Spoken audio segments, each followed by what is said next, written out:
#1 Rahm, you see Scheffler there, Rory, Lucas Glover, all these guys jockeying for position, looking ahead to East Lake. And the hottest man in golf, Lucas Glover, joins us now. Lucas, thanks for the time. Back-to-back wins on the PGA Tour. What are the physical ramifications of being in contention and winning 2 weeks in a row? Because, hey, none of us is as young as we used to be. Yeah, that's true. Obviously, it was quite hot in Memphis. I think my pants proved that. But it's been a good run. Been a nice couple of weeks, nice couple of months, and happy to be here in Chicago, getting ready for the next run. Lucas, this has kind of become a weekly therapy session for some of us who've been beaten up by this game to remember how it's possible to actually come back from that kind of stuff. Does this feel surreal to you, or does this feel like something you expect of yourself? Honestly, a little of both. I never kind of take pride in the fact that I never gave up, never gave up on myself, and never stopped believing. But at the same time, anytime success like this comes, you need to enjoy it, and you know, that's the surreal part of it is the winning and the success, and that's what I've been able to do the last couple of weeks is reflect on it, enjoy it, but at the same time have it still motivate me. I guess that's what I'm curious about. What are you most proud of on this? Is it the victories over the best players in the world, or is it what it took internally for you to get from where you were in terms of struggling with the game to where you are right now? I think the latter.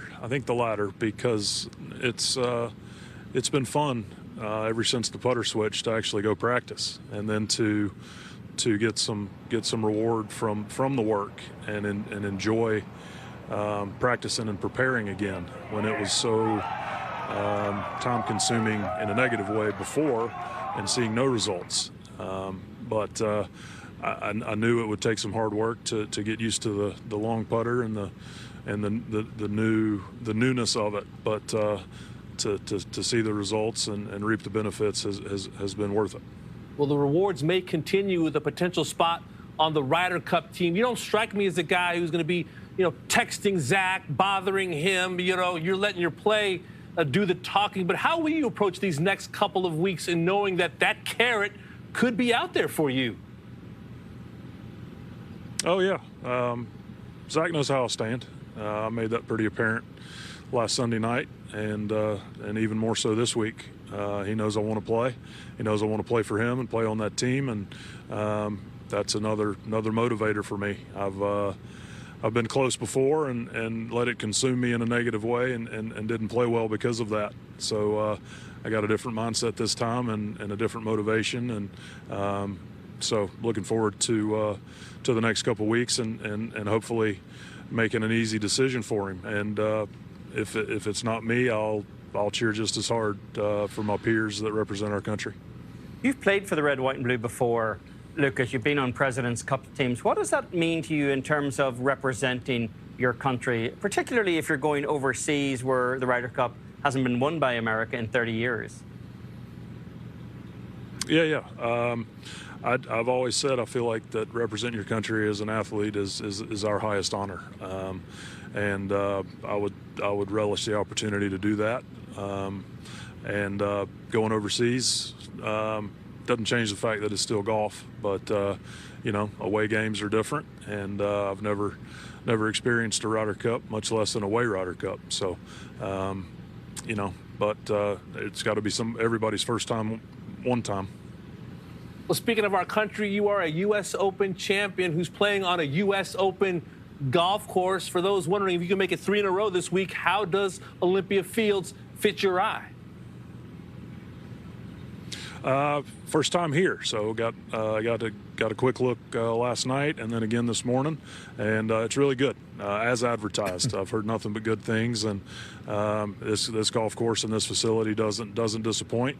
It's in perfect shape, and it's going to be a good test for everyone. So excited to get out there in the morning with one of the best players in our history and cut it up with Rory a little bit. So looking forward to the week. Lucas, on the 18th green at the Wyndham Championship, you were surrounded by your kids, and you said to Amanda Renner that you were out there busting your hump because you wanted to be able to essentially have enough status to spend more time at home with your family. The victories and being top 50 in the FedEx Cup standings have pretty much allowed you to pick and choose what you want to do, where you want to go in 2024. This is your 27th start of this season. What do you think is a more reasonable number for you to find that balance next year? Probably low to mid-20s total. You're exactly right. With the current success, I should be able to pick and choose a little bit more. I've basically played pretty much every week this summer, and that's when they're most of their free time. So,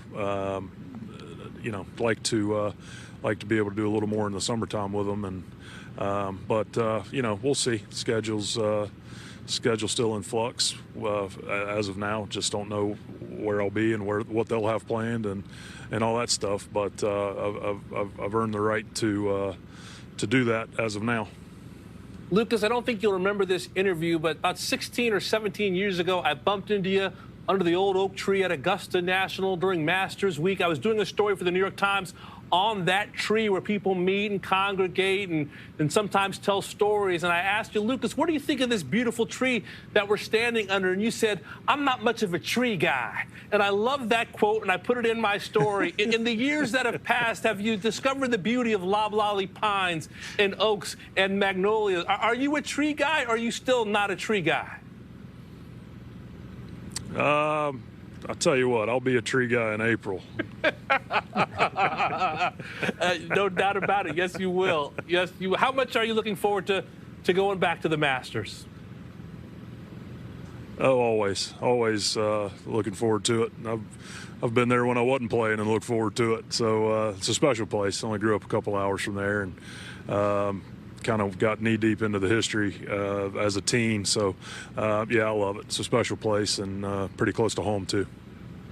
Lucas, you've accomplished so much on the PGA Tour, a major champion, but now, at the age you are now, are you more confident than you've been at any point in your career?